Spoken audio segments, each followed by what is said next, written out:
Says that we are live. So we are live. And we are live. And it is a busy, busy time here for Cowbell Kingdom in Sacramento, in all of Northern California, really, and in all of the NBA, actually, is DeMarcus Cousins, ladies and gentlemen, the longtime Sacramento King, has been traded to the New Orleans Pelicans. My name is Matt George from Sports 1140 KHTK, joined by my partner in crime, Leo Biaz. And Leo, you and the listeners are going to have to give me a little bit of patience today. I'm wearing off Novocaine from a dentist appointment from about 3 hours ago, and most of it's gone except for on the tip of my flipping lip, and it's like tingly Tinkerbell status, and it's driving me freaking nuts, and it feels like I got punched. I think I sound good, but if for some reason either drool starts coming down or I started to talk like this, you know what's going on. But besides the dentist, it's been a very eventful day, Leo. How have you been spending your past 24 hours? It seems like Floyd Mayweather gave you a nice jab there, buddy. Well, if Floyd Mayweather the other night. punches, Floyd doesn't throw punches. He just runs away. You're right. Good one. Connor clocked me. But yeah, it's been a hectic 24 hours, Matt. Right when the news broke, we sent Manny out there for All-Star Weekend, and it was a talk during the game. You knew something was going down. I was talking to people, to NBA people, and you just felt it coming, and boom, then Woj drops the Woj bomb, and all the rest is history. Well, it's nice that they spent basically the entire second half talking about the second half of the All-Star game, because it actually made something entertaining while that game was going on, because yeah. I'm not ashamed and afraid to say that I think the NBA All-Star game is useless, unwatchable, and pathetic. I don't want to see cool. Russell Westbrook went down the floor and shot 5 straight threes and made them. Great. I can see that in a regular game, or they're not even contested threes. It's basically two teams in different jerseys warming up. That's all it is. So the NBA All-Star game to me is very, very dull. With every once in a while you'll have cool moments or funny moments, like Steph Curry lying down as Antetokounmpo stole the ball and threw one down. Other than that, yay. An alley-oop from Kevin Durant to Russell Westbrook. It's not that entertaining to me. However, we got some entertainment as the Sacramento Kings were all of a sudden shopping Cousins around, and multiple teams came up. The Boston Celtics were rumored. The Phoenix Suns were rumored. The LA Lakers were rumored. The New Orleans Pelicans were rumored, which they ended up getting it. And all I remember is at the time I was at my girlfriend's softball game. Yeah. And we were at the indoor softball place here in Roseville. And I've been following this on my phone the entire time instead of watching her game. Sorry. And she the phone broke when the news came out, and from that point on, it was a scramble for myself and the rest of the members of the Drive, KHTK's morning show, to get down to the studio to do an impromptu show.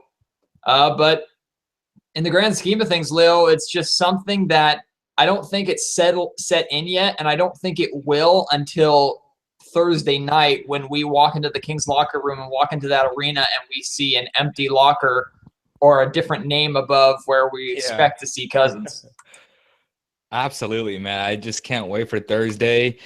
I'm really curious to see what the vibe will be from Kings fans and how they will embrace that night. The first night without DeMarcus Cousins for the first time in 7 years.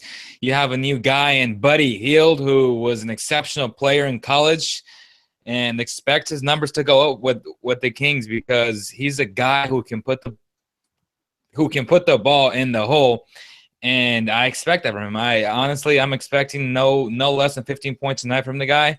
He's going to get a shot to shoot a lot, because again, DeMarcus had great stats on a bad team. Someone has to fill in those numbers, right? And with so many injuries right now, you're not going to have Garrett Temple probably Thursday. You're not going to have Malachi, no Rudy, no Matt Barnes. So expect Buddy to start, and expect him to have a good night. Well, we have so much to talk about, whether it's Buddy Hield, DeMarcus Cousins itself, where we were during the trades, Vlade Divac's press conference from today, his comments on the Grant Napier show.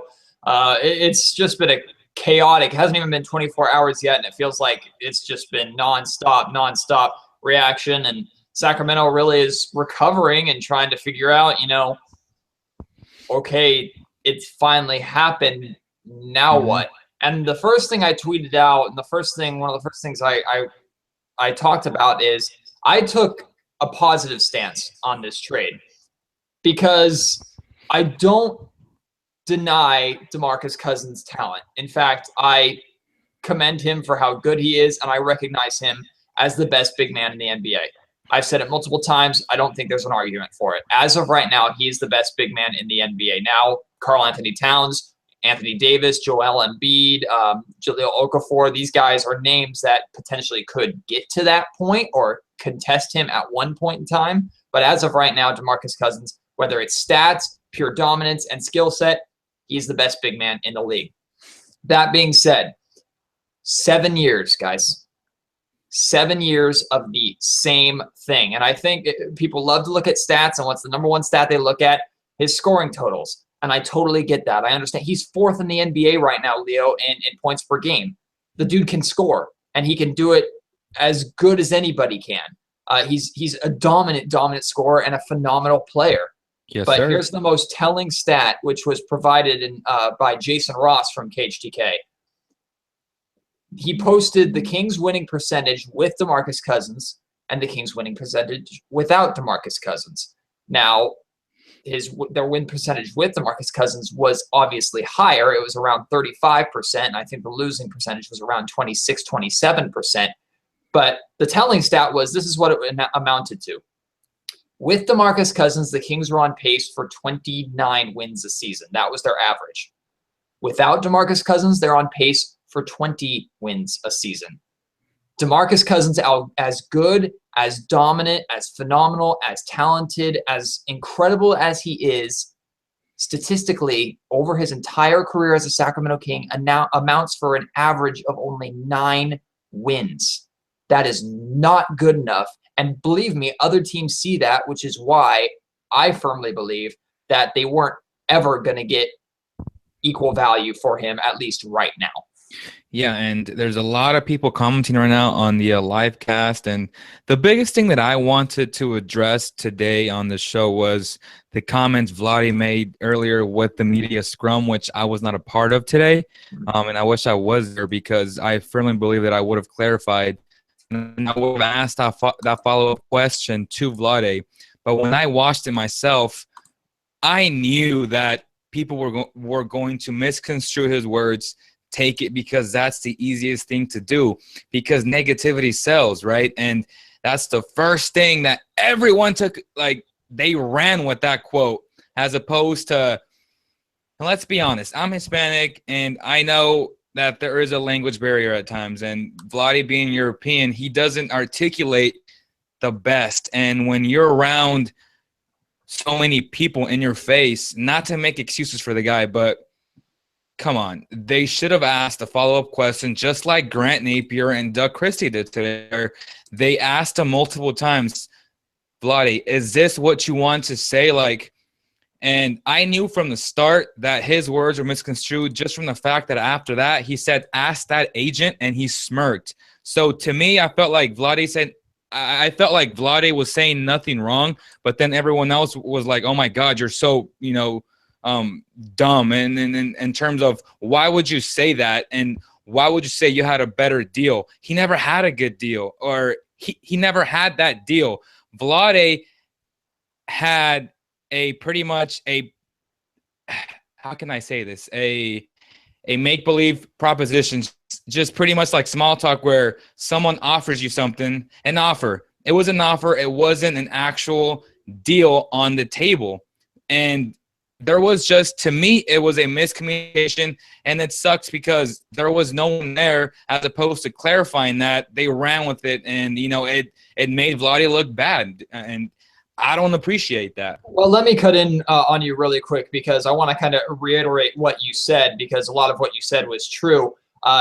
Essentially, as what he made it out to be, and he did a good job in a more comfortable setting where he could elaborate a lot more, which was on KHTK with Grant Napier and Doug Christie. He talked about how essentially there was a verbal agreement, right? Or there was a deal offered. But what Vlade said was he put pressure. The Kings organization put pressure on whatever team this may be. I have a feeling it's the Detroit Pistons, but I don't know for sure. Whatever team this may be, he put pressure on that team with what he offered. And at that moment, when he put that pressure, verbally, they may have said, okay, we like that deal. We're going to offer that to you. Then it wasn't set in stone. Vlade basically said, they got scared and they backed out. So they changed their mind. The problem I have with the press conference, and I agree with you, Vlade does as best as he can to articulate what he says through his language barrier and through him just being European. But he's still a brilliant guy and he communicates quite well. And the problem I have is that he said this without any prodding.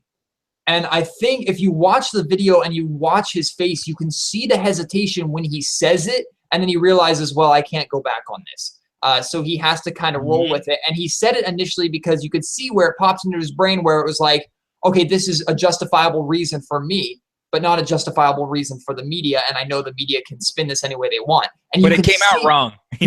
But you can see, physically see him realize that as he's saying it. And at that point, it's out there, and in the heat of the moment with the amount of reporters around him and how uncomfortable these press conferences are, he didn't have the ability to elaborate like he did with Grant and Doug. Now, I'm not going to defend him for that because I think in the grand scheme of things, Leo, I thought the Kings press conference was awful because Vlade had the opportunity and what the Kings fans needed from their general manager, their leader of the franchise at that point, was to come out and take a stand and say, look, I made a decision, I weighed the options, and I decided that this is the best route that we need to go. I made this choice. You can be mad at me, but there's a plan in place, and I made a choice.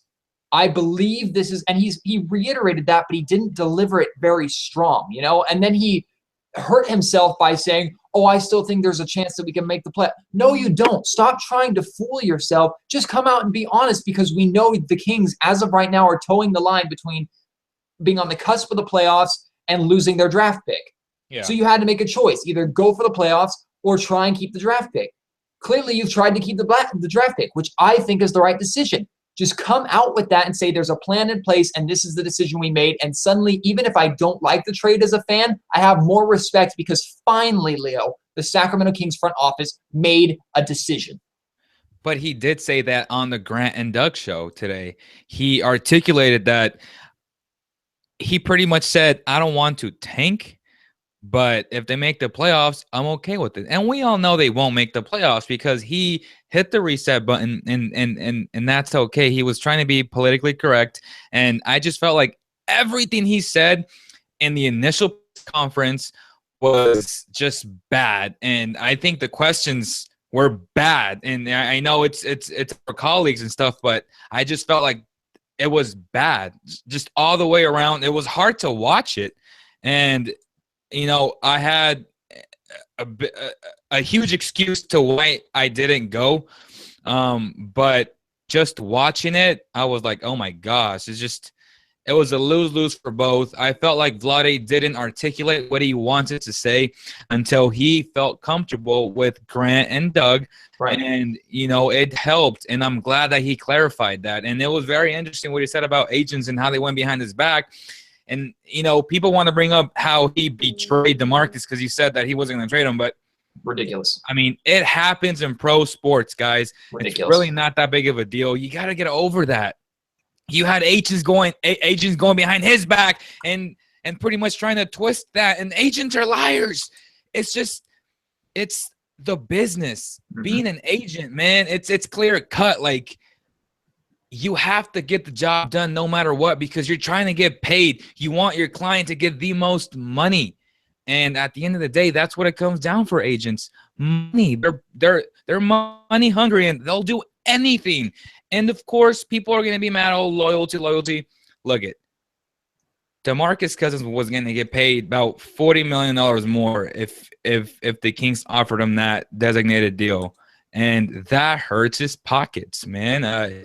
Again, I'm not saying he wasn't loyal, but a lot of it was he was full of enablers. And I'm going to say it again. I've been on record saying that they should have moved DeMarcus Cousins a while back. And could you have gotten more for him? That's debatable. Yes, like that's my initial response. But when you talk to other GMs and you just look at what the market value is for DeMarcus Cousins, it wasn't all the way there. You had the Lakers who were reluctant to offer Ingram. You had the Pistons who said no to a swap for Andre Drummond. You have all these deals where people were like, oh, well, why couldn't they bring in this and this guy? Because any other GM was scared. If you're not the Spurs or the Warriors, it's a scary thought to bring in a guy who hasn't won much and who was pretty much on a one-year rental and 25 games this season. There is no guarantee he signs with the Pelicans. So if he doesn't sign with the Pelicans, all of a sudden, Pelican fans will revolt because they lost Buddy Hield, a draft pick, and if he doesn't re-sign, that's the worst possible thing that can happen for that franchise. It's going to set them back, and that's why so many GMs were afraid to give as much value because it wasn't there, man. I think we're getting ahead of ourselves a little bit because there's certainly a lot to talk about. And we need to break it down piece by piece because there are a lot of elements specifically that people are mad at with this trade. Some people are mad because they think Vlade stabbed DeMarcus in the back. Other people are mad because they think that the Kings didn't nearly get enough value for DeMarcus Cousins. Some people are mad because they believe DeMarcus Cousins was the only piece that the Kings have had, and it was the worst trade in history because he's a top 10 talent. We'll talk about all this, and we'll break each one down as much as we can. But before we do that, I want to reiterate and finish one more thing involving the Vlade Divac press conference. Leo and I are members of the media. Sacramento B, members of the media, ABC, KCRA3. If you were to come down with us and be in one scrum, one media scrum, you would understand how uncomfortable it is.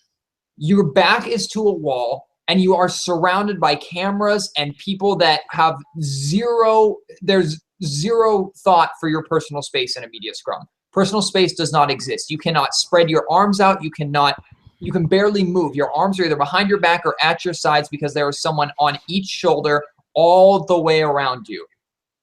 They're not comfortable places. That being said, Vlade Divac did not come into his press conference today prepared. He was not prepared, and he had to know the questions that were coming because it was obvious the questions that were coming, and I think the Sacramento Kings media was pretty predictable in the questions that they asked because it was questions that everybody would have asked. Vlade is smart enough to know this. The Sacramento Kings PR department is smart enough to know this, but they weren't properly prepared. Now, hours after the fallout from the press conference, when Vlade not only went on with Grant and Doug, or who are two of the people he trusts most in Sacramento media market, a former teammate and a longtime friend and former broadcaster, there's that trust there, and he was a little more relaxed, and he was more comfortable, and he could reiterate, and you could hear it, and it translated better. So, in the grand scheme of things, I'm disappointed because I feel like Vlade missed a real opportunity to take ownership, to put his foot down and say, this is as of right now, I am still in control. This is my team. Until I get fired, that's the way I'm going to do it. Either trust me or talk crap behind my back. I don't care, but I have the keys and I'm driving this car. And he didn't do that. And I think that was a missed opportunity. But in the grand scheme of things, I think people need to take his press conference with a grain of salt, listen to his interview with Grant and Doug, and then allow that to help influence their decision and their thought process a little bit more. So if you haven't listened to his interview with Grant and Doug, it's on KHTK.com right now. I will tweet it out immediately following the podcast. So go check it out. But in terms of the Vlade Divac interview, Leo, and podcast, I mean, that's really all that there is to say. I don't know if you have any more follow-up to wrap up about Vlade specifically. I don't. Well, let's keep it with the Vlade Divac situation, but talk about one of the angles that we talked about, which was Vlade stabbed DeMarcus Cousins in the back. A lot of people are upset with Vlade because they think that he was dishonest and that he has screwed himself over. He has screwed the franchise over for attracting free agents, that he has turned the locker room against himself, that he is no longer trustworthy with any of the players in the locker room. Leo talked about it a little bit. I will reiterate it. That just isn't the case. There are people that are going to worry and people that are always going to try and spin these things and make them bigger deals than they are. This is common because if Vlade had been asked by whether it was ESPN, Mark Stein, or whether it was Joe Schmo from some Boondocks, it doesn't matter who it is. If he was asked, is DeMarcus Cousins available? And Vlade had said, yes, we are shopping him. His value goes even further down than it already was, because suddenly he's more willing to give up DeMarcus, which means you feel like you don't have to pay as much to get him. By saying, no, he's not available, that makes teams who really, really want him go, okay, we need to offer a little bit more than we thought we would to get him to give this player up if we truly want him. That is the choice. But it's not because Vlade is not some evil witch with a crystal ball laughing maniacally, feeding people poison apples and saying, hey, Cousins, we're not going to trade you. And then as soon as he leaves and gets on an airplane to go to New Orleans, you stab him in the back. That's not who Vlade is. And that's not how GMs run this league. They run the league because it is a business, and they run it with strategies. And quite honestly, the best strategy was to do this, was to say he wasn't available, and probably he wasn't until he got a deal or an offer that he liked. Leo, your thoughts on that? Yeah, and I mentioned it earlier. You had other deals, and honestly, I can't confirm that he was talking to the Lakers, but the Lakers did not want to offer Ingram in that trade. And I completely understand, because they have a team where it's full of young players, and now honestly, it might be the Kings 2.0 over there, because you don't have that guy who DeMarcus will respect, at least in New Orleans. And I say this with respect. He will respect Anthony Davis because he is a hell of a basketball player, and that's just something that the Kings couldn't have here, man. I mean, DeMarcus was the best player. There is a reason why DeMarcus is so good with Team USA, because he's not the guy. He plays alongside other players who are very, very good, and when that happens, he tends to just play his role and be that guy, and that's a good thing, Matt. And with the Kings, he was that guy. And again, when you are full of enablers, you will act a certain way. And I'm glad Vlade took the stance of, you know what? I want to stabilize this franchise. I want to set the tone. I want a positive winning culture. And this was the move. It was a bad marriage. They both the Kings and DeMarcus needed a fresh start. And I'm happy for DeMarcus, and I'm happy for the Kings. Let's also talk about another element of what people are mad at, and it's the loyalty aspect. We finally have a guy who is a top 10 talent who wants to be here, and we traded him. Forget who we got back. Why would we give something up like that when we've struggled to attract anything remotely close to his talent in the past? I'll tell you why. Loyalty is a word that's very important to DeMarcus Cousins. He's built his entire brand around it. He has a clothing line about loyalty. That's who DeMarcus Cousins is. So he's going to turn this, and he's probably going to take this as, I've been stabbed in the back, the Kings were disloyal to me, burn every bridge that I have, which I think is ridiculous. And I tweeted out earlier today, and we can talk about this a little bit more, Leo, if people really want to talk about it, because I know people get fired up about it.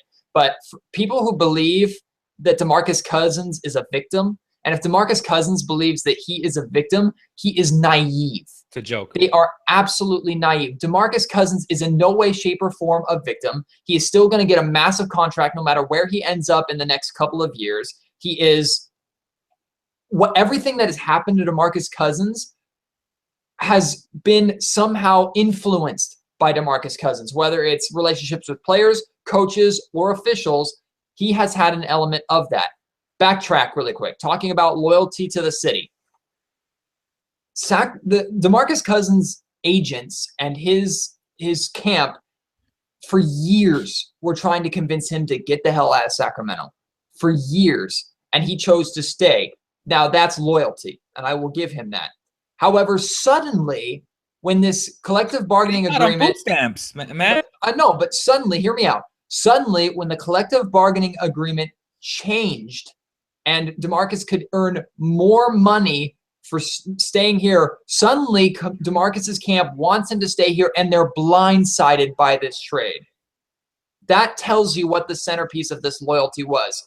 DeMarcus wanted to stay in this city. Of course he did, because his house is here, because his life is already here, and because he has the keys to the castle. But also the major reason, and people are going to get mad about this, but it's true, the major reason is $30 million. That is the number one reason why DeMarcus Cousins wanted to stay here. And he can package that all up and call it loyalty, and an element of it is loyalty.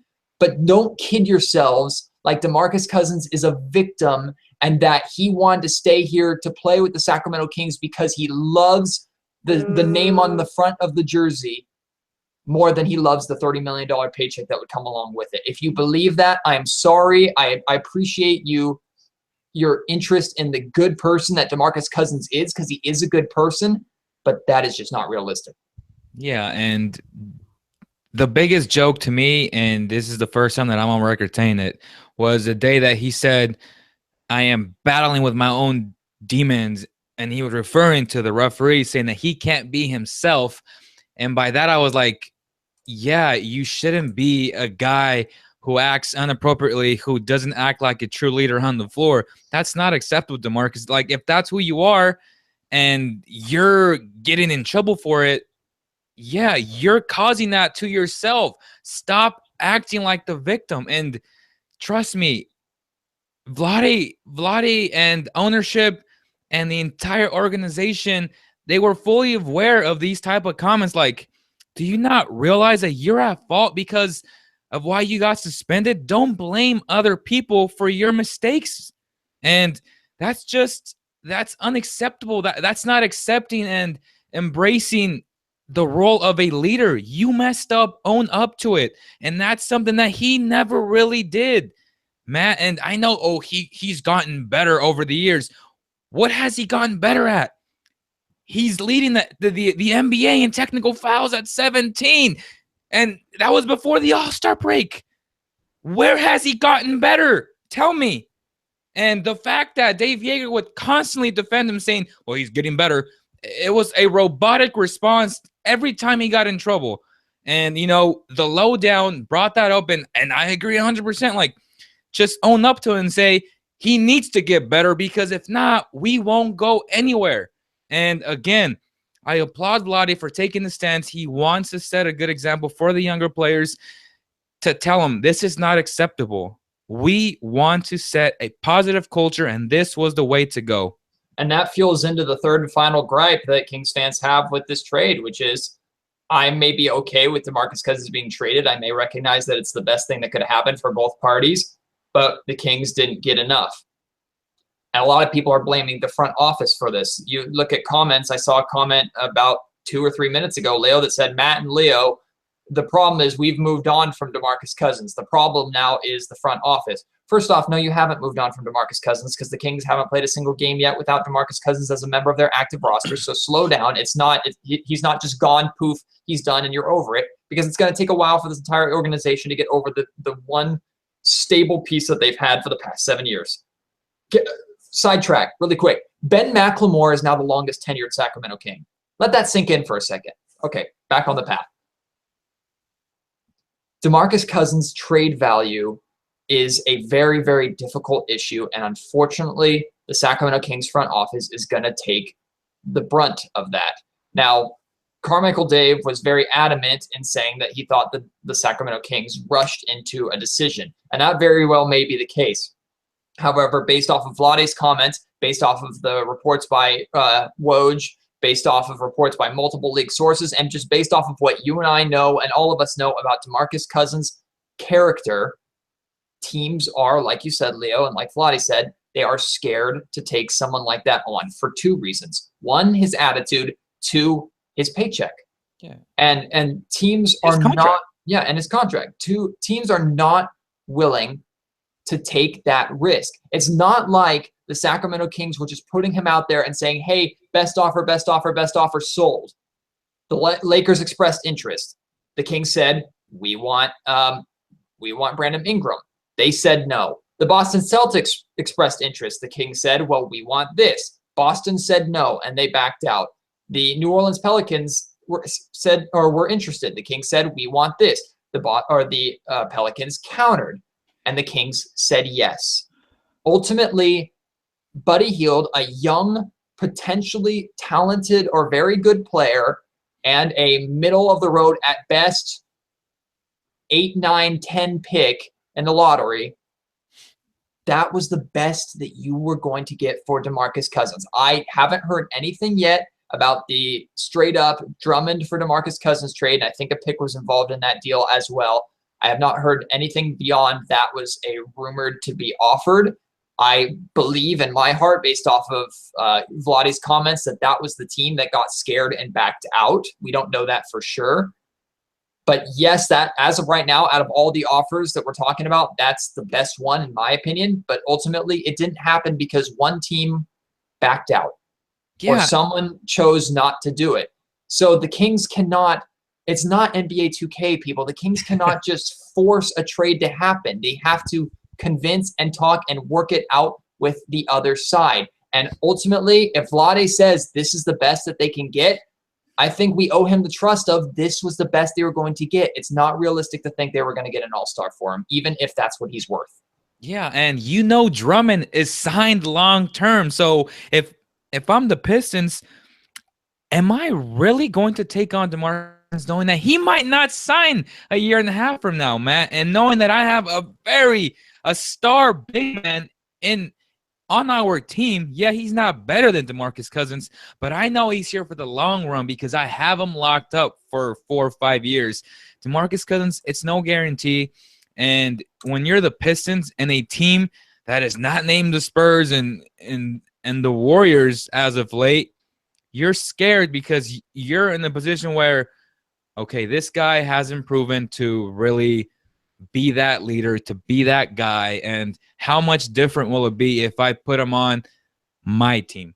Will it be that much different than the situation that he is in with the Kings? And these are all valid concerns that GMs had around the league.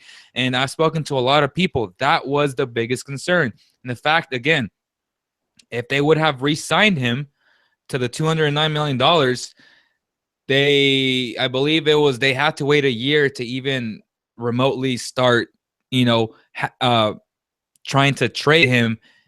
And the Kings just weren't willing to wait that long, Matt. It was 7 years too long, in my opinion, and it was time.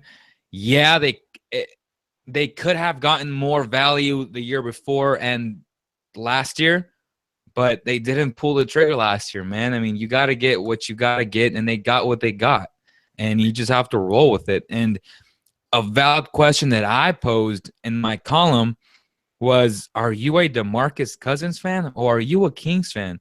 Like, Thursday night, we're going to see the true colors of a lot of people, and I firmly believe that they are Kings fans, like 99% of them are, but you will have people saying, I'm going to follow DeMarcus Cousins, and that's okay. I mean, and that's totally their prerogative. Make no mistake about it, there really isn't an argument. On paper, the New Orleans Pelicans now have the best front court in the NBA. That's not arguable. But that doesn't mean that the Pelicans aren't taking a massive risk in doing this. And you talked about that a little bit earlier, Leo. But imagine what happens if you pair Anthony Davis and DeMarcus Cousins up, the two top scoring big men in the league, you pair them up together, and New Orleans is not able to make it to the playoffs. And unfortunately, as much of fans as we want to be of DeMarcus Cousins, and as much as I want to see him in the playoffs because that's where I think he belongs, I have to root against that because at this point, I want that New Orleans pick to be as low as freaking possible because the Kings are clearly choosing draft, and a very strong draft is coming up. That's what they're choosing in order to rebuild. That's what they're interested in. That's what they want, so that's what they're going to go for. There is a very good chance that it might not work. I mean, based off of DeMarcus's track record, he's never been in a situation where he isn't the number one guy. Anthony Davis, as of right now, I think Davis is not enough of a egomaniac to deny Cousins a big role on the team, but that's Anthony Davis's team right now. And it has been Anthony Davis's team. It's new for DeMarcus. We're going to see how he reacts to that. Part of me believes he'll react just fine. Another part of me thinks, well, what happens in crunch time when the two of them want the ball and they clash? What happens? Do they work well together? Do they fit? There's so many things that could happen, go right for the Pelicans, and there are so many things that could go wrong for the Pelicans. The point is, on both sides, the Kings side and the Pelicans side, we don't know what's going to happen. And we can't judge this trade right now except for based off of what we think market value is. And market value is not anything that is set in stone. It is decided by us as fans, us as journalists, but ultimately general managers. They are the ones that decide the market value of players. Scouts help with that as well. There's nothing set in stone that says DeMarcus Cousins is worth blah, blah, blah. Yeah. And he has to get blah, blah, blah in return. So everyone's going to say, oh, the Kings got 25 cents on the dollar for Cousins. Other people are going to say the Kings got 50 cents on the dollar for Cousins. It's not set in stone. It's all based off of your opinion of DeMarcus Cousins, the player. Exactly. That being said, the Kings are very, very high on Buddy Hield. I don't understand the comparison of him to Steph Curry, excuse me. I think that is setting him up for failure. I think Vivek should have kept his mouth shut. That just don't. I want Buddy Hield to be Buddy Hield. I don't want Buddy Hield to be Steph Curry. Buddy Hield showed tremendous promise and tremendous scoring ability. And let's be honest, as of right now, the Kings have a pure shooter on their roster, which is exciting. He's going to need to develop because he's young, but the Kings wanted him in the draft and they didn't get him. Now they have him, plus they have picks to potentially build around him. Will he be their centerpiece? We don't know. We don't know how he's going to develop. I'm rambling, so I don't want to go too long here, Leo, but the people that are comparing him, and I blame Carmichael Dave for this because he started this, the people that are comparing him to Nick Stauskas need to shut up and stop. Stop it. Because Nick Stauskas, first off, he's been in the league longer than Buddy Hield, and Buddy Hield is putting up identical numbers to him right now. What does that say about Nick? Nick also is on a team where he can be the first option if he wants to, because the Sixers are the Sixers, and he can put up 16 points and they'll still lose by 40. It doesn't matter. That's the Philadelphia 76ers, whereas Buddy Hield is playing on a team that is their front and center. Their go-to guys before DeMarcus Cousins are Anthony Davis and Drew Holiday. So he's not getting as many touches as Stauskas is getting, and yet his averages are still the same. Plus, he has twice the skill set and twice the work ethic that Stauskas does. So calm down and stop comparing him to Nick, because we don't even know what he's going to be like or remotely what he's going to be like. But what we've heard, whether it's from New Orleans writers, which we had on KHTK today, or other scouts or what have you, we've heard Buddy Hield is the first one in the gym and the last to leave. He's a hard worker, and he's got more pure talent than Nick Stauskas does. So let's just stop that comparison right now. Yeah, and I was on Locked On Pelicans, and they had me on, and I had a long conversation with their host, and nothing but great not reviews, but like great things to say about Buddy Hield and his work ethic and his leadership qualities. That's all positive stuff, and I love hearing that, Matt. But going back to what you said about the draft, it's a loaded draft, and for all the people, this is the biggest thing that bugs me about some Kings fans, because a lot of Kings fans, they're knowledgeable, but a lot of them are misinformed. And I see a lot on social media, oh, Vlade got rid of Isaiah Thomas. Vlade has drafted nothing but busts. Well, look, Vlade has drafted Willie Cauley-Stein, Scalab ECA, Malachi Richardson, Big Papa Giannis, and that's 4 people, okay? We don't know at this point. We can't call any of these guys busts. So when people say, well, the Kings are going to mess up the draft because they can't draft, how do you know they can't draft if Vlade has yet to draft a bust? Right. And to me, it's a complete joke, and it's just so unfair. But again, whatever Vlade does, he's going to get scrutinized, and you just have to have perspective, have patience, trust the process, because till this day, he has yet to draft a bust. And I'm looking at all the fans, all the people that are all like, Vlade sucks, Vlade this, Vlade that. Look up before you talk. He has yet to draft a bust. So we don't know if he can draft well. From what I've seen, I thought Willie was a disappointment early in the year. He is beginning to play well. He is beginning to be that guy who we want him to be. And he's going to get that chance now, because now he is pretty much the most talented big that they have right now. I still think Costa, if he does stay, through the deadline. He's probably going to start, and he might go with Willie and Costa. But you're going to have guys like Papa G and Scal who will get playing time now. So these 25 games are crucial for player development. Make no mistake about it. And I just wish, and I wished Malachi didn't get hurt because it's super unfortunate, which is kind of like, it sucks. But we're going to see a lot of Buddy Hield, and I don't think Vlade's done making moves. I expect him to make more moves. Right. So we'll see what happens, man. But again, for the people who dislike Vlade Divac, please give him a fair shot and stop saying that he can't draft, because we don't know that. And Doug Christie really said it best today on KHTK. Until the Kings start winning games and are a 500 team, they're going to get destroyed and scrutinized, and they're going to get all sorts of controversy and just roasted for basically everything they do. They're going to be criticized nonstop for everything they do. If Vlade sits on his hands and does nothing, criticized. Exactly. If he trades his best player, criticized. If he re-signed his best player to that huge deal, criticized. There's nothing that he could do to earn the good graces of the team besides making a decision and hoping it turns out and it results in wins. That's the decision that he did. And let me tell you right now, I am damn proud of the Sacramento Kings front office for finally making a decision. And again, I believe it is the right decision for both sides, not just for the Kings, but also for DeMarcus Cousins, because I think this is something that he needed, whether he thinks so or not, or whether his camp, who is sad about losing that $30 million, whether they think so or not. This could be exactly what DeMarcus Cousins needs to get on a team, to get him in the playoffs, where, again, I firmly believe that he belongs.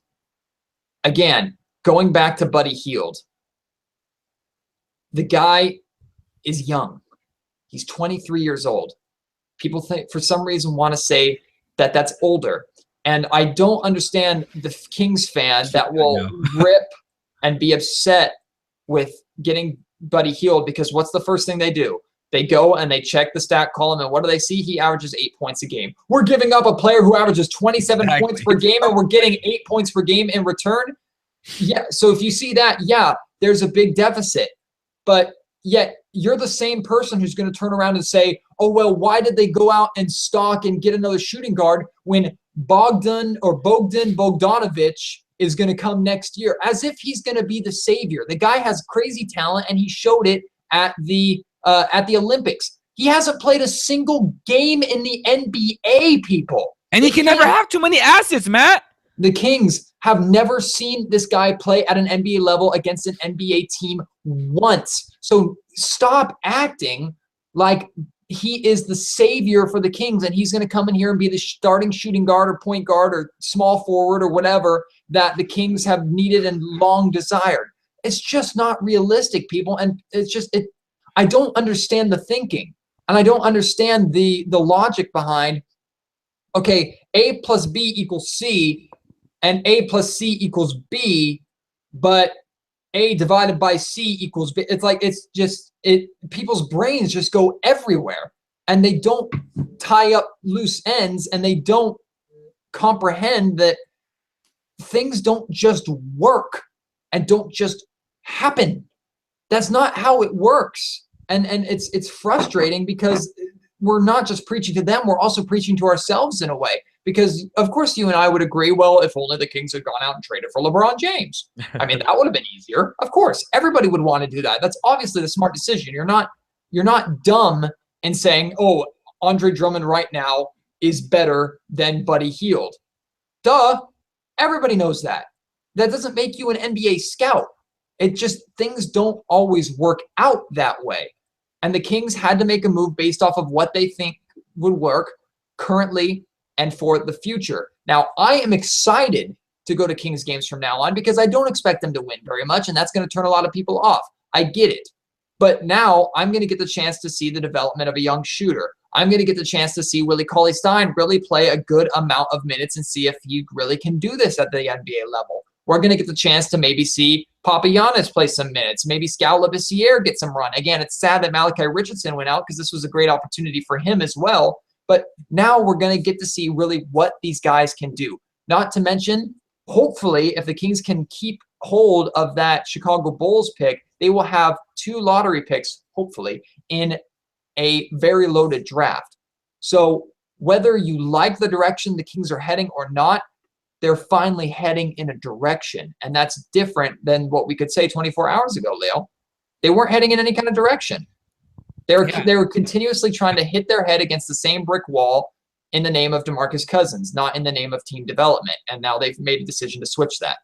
Yeah, and they could have easily not made the playoffs and lost their pick in a loaded draft. And that would have been the worst case. And then they really would have ran Vlade over. Like, again, whatever Vlade does, and I'm glad you brought that up, it's a lose-lose. And it sucks because he has so much pressure on him, but at the same time, he embraces that pressure and he wants to make the Kings relevant again. And if he feels this is the best way of doing it, I'm all for it. And I definitely believe that was the best way of doing it. And it has nothing to do with what happened between Cousins and myself. Again, in my column that I wrote, I could have easily bashed him because he was a jerk to me, but I didn't because I didn't feel the need to even bring any of that up because I don't let that interfere with my commentary at all, because at the end of the day, as he says, I keep it real. But I do want to bring this up about DeMarcus Cousins. He says he loves real people, but the second that you don't kiss up to him and that you write something honest, like his technicals hurting the team overall, and then he gets mad about that, that's not being real. That's being fake, DeMarcus Cousins. And I've been on record saying that. So there are a lot of reporters, and I'm not going to name names, who kiss up to him, and he loves it. But at the same time, that's not being real. And you claim about that you like people who are real and you believe in loyalty. That's all good. But at times you contradict yourself. And I told him that. And that's why he was shocked that I stood up to him. There is no secret.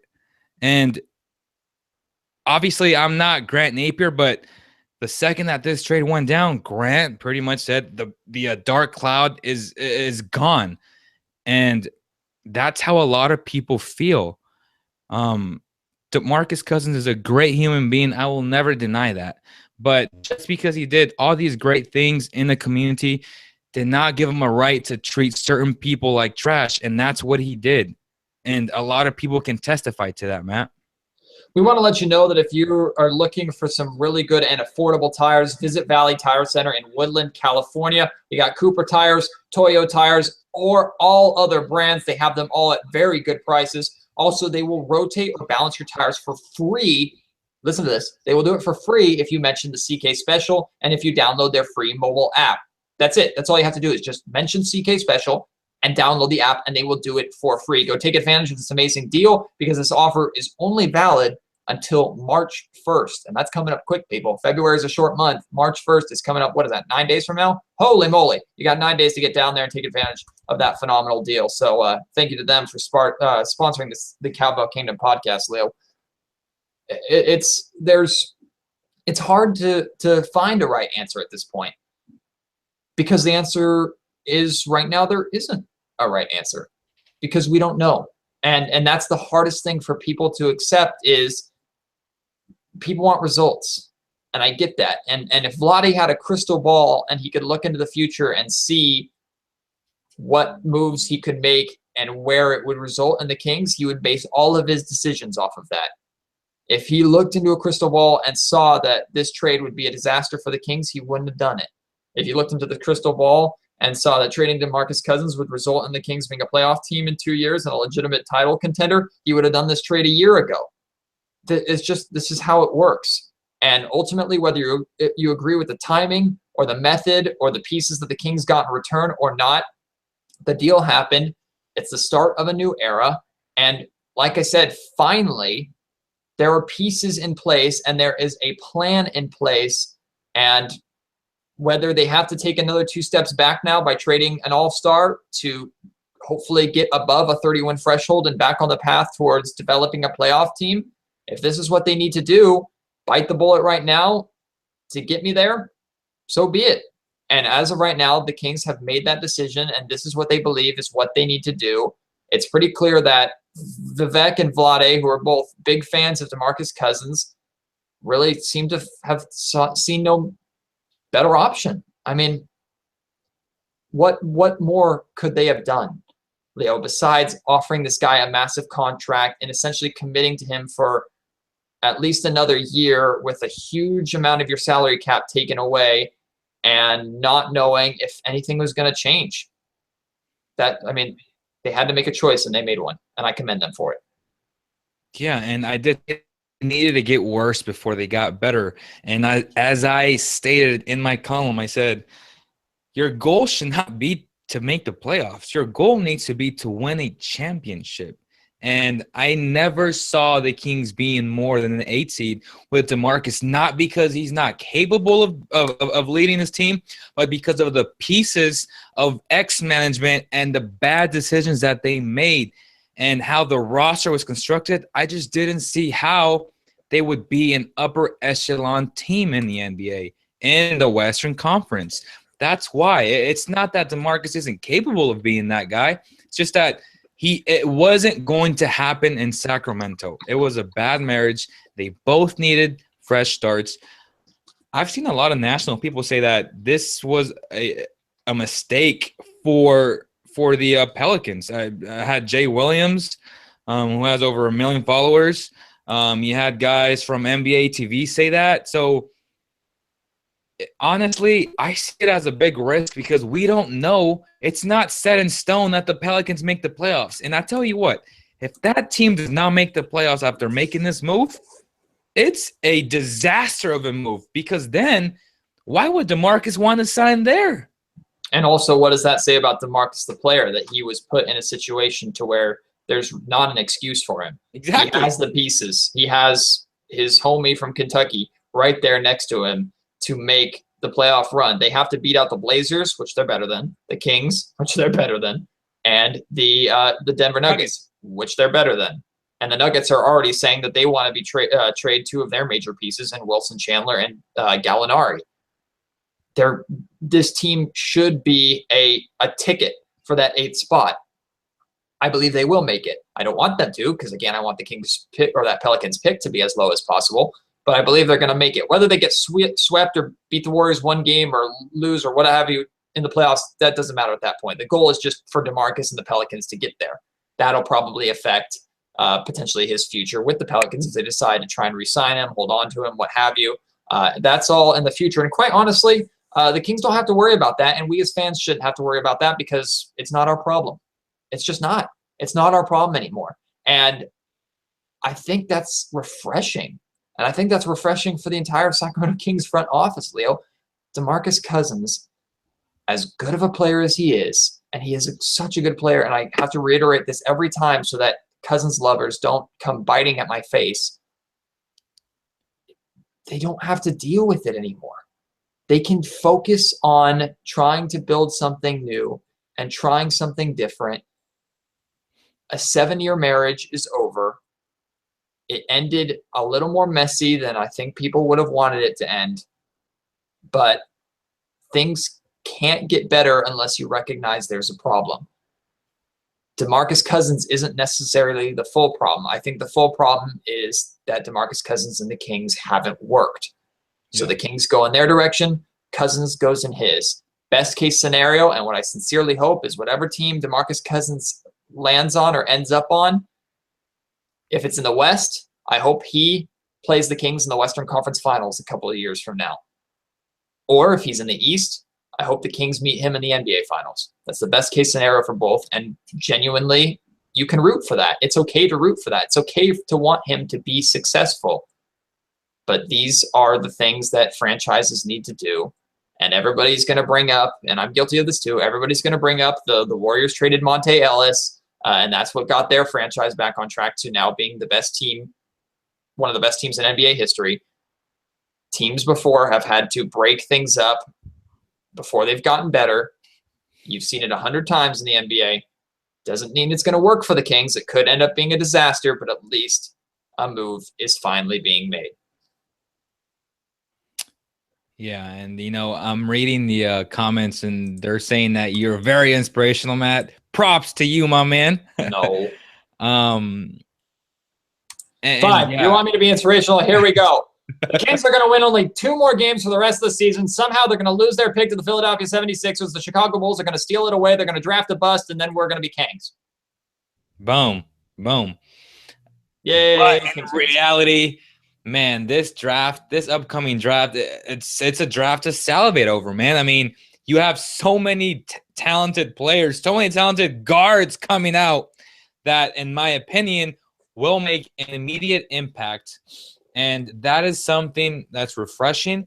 They're going to be in a culture where they won't have to look up to a guy like DeMarcus Cousins, who, in my opinion, is not a leader. I've said that plenty of times, and it's just refreshing because you want your young players, whoever you draft, even a guy like Bogdan, uh, who's coming from Europe, who is coming from a winning organization, for him to feel that freshness. We have a new arena. We have the best fans in the NBA.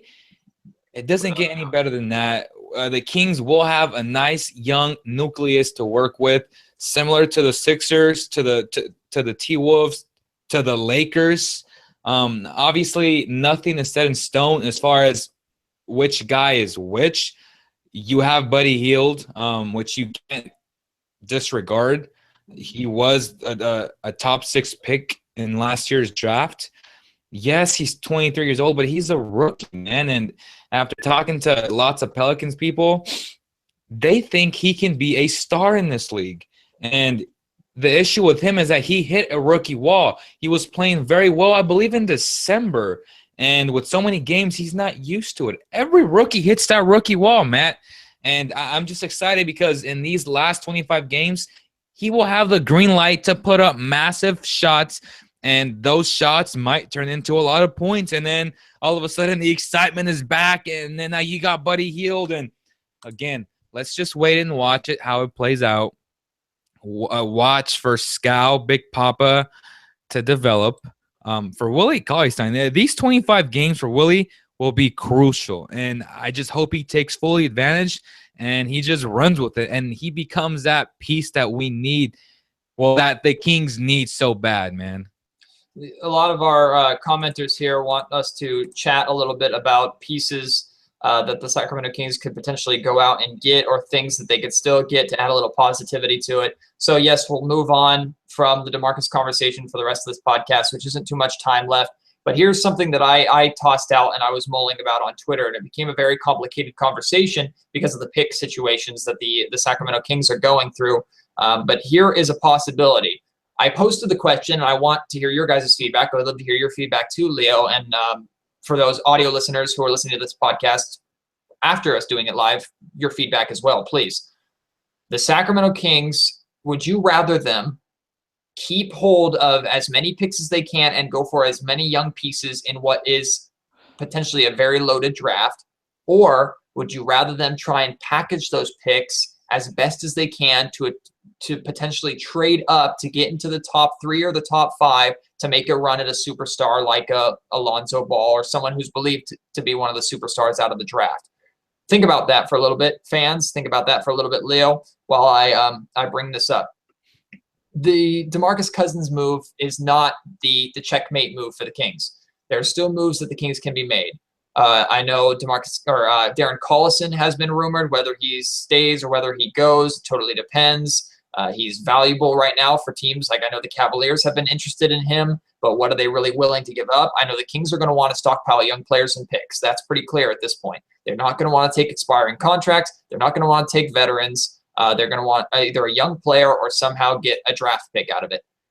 A lot of people aren't going to be willing to give that up for Darren Collison because of his contract situation. He's a rental, but there's also Costa Koufos. The Kings have pieces that they could potentially shop, and a deal could be done. That being said, if a deal isn't done, say the trade deadline passes and the Kings are what they are right now. Say it gets to the draft lottery, and by a stroke of luck, the Kings have a worse pick than the Philadelphia 76ers. Say the Sixers get the 5th pick, the Kings have the 7th. So it's inside the top 10, so they don't give it to the Bulls, and it's above the Sixers pick, so they don't swap. So now the Kings own the 7th pick. And then say the New Orleans Pelicans pick ends up being the 11th, right? Now the Sacramento Kings have the 7th pick and the 11th pick for this draft. At this point, the lottery has ended. The Sixers have denied to swap or chosen not to swap. So now both of these picks are 100% owned by the Kings. Now, at that point, you can use those 2 picks to try and entice a team like a Boston, who is holding on to the Brooklyn pick, or even a younger team or another team down there to potentially try and give up their top pick for 2 of yours, maybe even your second rounder as well, and a player to try and get Alonzo Ball. That's an option. That's always going to be an option. There are moves like this that are a bunch of possibilities that we can't even think of and we don't even know about. Basketball minds are capable of thinking up and working out. So there still is so much that the Kings can do, and I think that's exciting. But for the rest of this season, guys, people are asking, what do you expect from Tyreek Evans? What do you expect from Buddy Hield? What do you expect from Langston Galloway? What do you expect from Skal Labissière? We don't know. But the exciting part is that we really get to see what these guys can do right now. And someone asked me earlier today, and I'm going to pass it right back over to you, Leo, that we can wrap up pretty soon. But someone asked me earlier today, does Vlade making this move and going behind DeMarcus's back, does that scare these young players into not wanting to be a part of this organization? Absolutely not. If these young players, if Malachi, if Skal, if Papagiannis, if Buddy, if even Galloway, if these guys have any brain, they recognize that this is a golden opportunity for them, because the guy who has been in control of the team offensively, defensively, everywhere is gone, which means this team is vulnerable and looking for someone to step up. That is a golden plate of opportunity for a young player. And Buddy can all of a sudden turn a lot of heads if he comes in and he brings his scoring totals up from 8 points a game. Say over these final 25 games or so, he brings his totals up to 15, 16 points per game. Suddenly, we're not thinking so doom and gloom about this trade. Suddenly, we're thinking, okay, we have a good young scorer here. Now let's build around him or add pieces to him. A lot can happen, and these young players are finally going to get an opportunity to show what we can do. That, to me, is exciting, regardless of the win or loss column. Yeah, and I want to bring some excitement, and it's a rumor, but the deadline is on Thursday. Can you imagine if the Kings somehow can get a hold of a guy like Jahlil Okafor, who is on the trading block? All of a sudden, you have a guy in Buddy Hield, Jahlil Okafor. The Sixers are looking for a point guard, a veteran point guard. Darren Collison can be an option there. I know that the Sixers really wanted Drew Holiday from New Orleans, which is why they couldn't get that deal done. So, just throwing that thought out there of a potential Okafor in purple, which I would love because I'm a big fan of his game. DeMarcus Cousins is a huge fan of his game and stuff like that. But I do want to mention, before we wrap this up, to visit Don Weir's Reno Dodge dealership, Matt. They're having great deals. Of 2017 Dodge Ram trucks are at $30,000, brand stinking new. That's a great deal. Visit their dealership, mention the CK special, or visit renododgetruck.com/Cowbell Kingdom to get that CK special. They will match your down payment up to $1,000. So that's a great deal. Take advantage of it. And again, we're going to hear a lot of rumors within the next couple of hours and even couple of days. The Kings waived Matt Barnes, which I think is a good thing. Yep. I do want to hear your thoughts on that. I completely agree. It's a good thing. Matt Barnes are brought in here. Yes, he's a good locker room guy, and he's a good teammate. He makes decisions on the court and on his Instagram and on social media and in clubs that I scratch my head at and don't agree with. But that's just part of the Matt Barnes package. But in the grand scheme of things, really, what was Matt Barnes brought into this team to do? Play alongside DeMarcus Cousins and try and take some of the heat off of him. That was his job. Cousins is gone. There's no need for Matt Barnes because he certainly hasn't made a case for himself with his recent play on the court. And as great of a teammate as guys will say he is, and I firmly believe he is a good teammate because he'll go to war for you. As great of a teammate as he is, there's just no point in keeping him. So that's my thought on the Matt Barnes situation. Well, that's good then. Yeah, so before we wrap up, a couple of people weighing in, actually a lot of people weighing in on our comment stream, and you guys have been awesome on the comment stream watching right now live. Those who are going to comment later after watching or listening, we appreciate you totally, completely, 100%. You guys are incredible also. But a lot of people, it's pretty 50-50, maybe a little 60-40. A lot more people saying try and stockpile as many picks as you can and just take as many picks as you can rather than trade up for the draft. But I know a lot of people are also saying, hey, trade up in the draft and try and get a star as soon as possible. I know getting a star would help ease the loss of DeMarcus Cousins more than maybe getting a bunch of role players that hopefully can mesh and work together. We just will have to wait and see. But again, I'm going to pose that question. That's going to be kind of our question to the podcast. Would you rather the Kings stockpile picks and try and get a bunch of players in what's considered to be a very talented draft, or would you rather them get these picks and then try and package them to trade up and go for a top three? There's a lot of things that can still happen, a lot of things to play for, a lot of things to tank for, and a lot of moves that could still potentially be made. So again, people just be patient, hope, and trust that this front office finally has a plan in place, finally knows what they're doing, and then believe that they can get it done, because I know there is nervousness based off of their draft history and just the history of the franchise, that they will put themselves in a position to potentially succeed and then make the wrong decision. I totally understand that. I have those nerves as well. The bottom line is this is the last chance for Vlade and probably for Vivek. This is the last chance that this organization has. They traded their star. They went all in. There's a plan in place. Implement that plan. Go for broke on that plan. If you fail, go down with the ship. If you succeed, you're going to look like heroes. Just go for it. Trust in the process, and fans, root for the name on the front of the jersey, not the back. Boom. Boom. Perfectly said, Matthew. What more can you say? Or just follow Cousins to New Orleans, and I totally understand if you want to do that as well.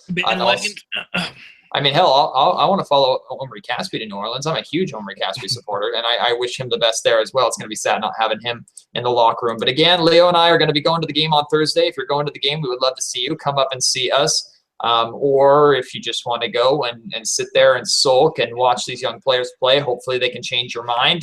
I certainly hope that is the case. But in the grand scheme of things, changes are coming. Things are happening, and whether you like them or not, they could be for the better. They could be for the worst, but we can be along for the ride. And to me, that's exciting. Leo? Yeah, just before we leave, I would like to hear your thoughts on Jaleel Okafor in purple. I mean, yes, of course. I would love that. It would certainly make the loss of Cousins at that center position so much easier. Better. But how are they going to get that done? There's just a lot of things in the air. Vlade can try and work these things out. Nothing is ruled out, but certainly trades like that are going to take some real negotiating and are going to be difficult to do. We can talk about that more if rumors start, but there's plenty of pieces out there that the Kings can realistically try to target, whether they're in the draft or in the trade market right now, that could help this team in the long run. And I think that's what Vlade is looking for.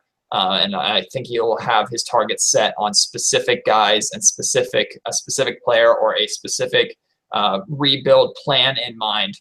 And then for those who are worried about Dave Yeager, who he's been reluctant to play young guys so far this season, now his orders have changed. I believe his orders have changed from get us into the playoffs as best as you can, or do everything in your power to get us to the playoffs, to, okay, plans have changed, develop these young guys. And someone who's had that much experience in the NBA D-League, I'm fully confident that he'll be able to do that.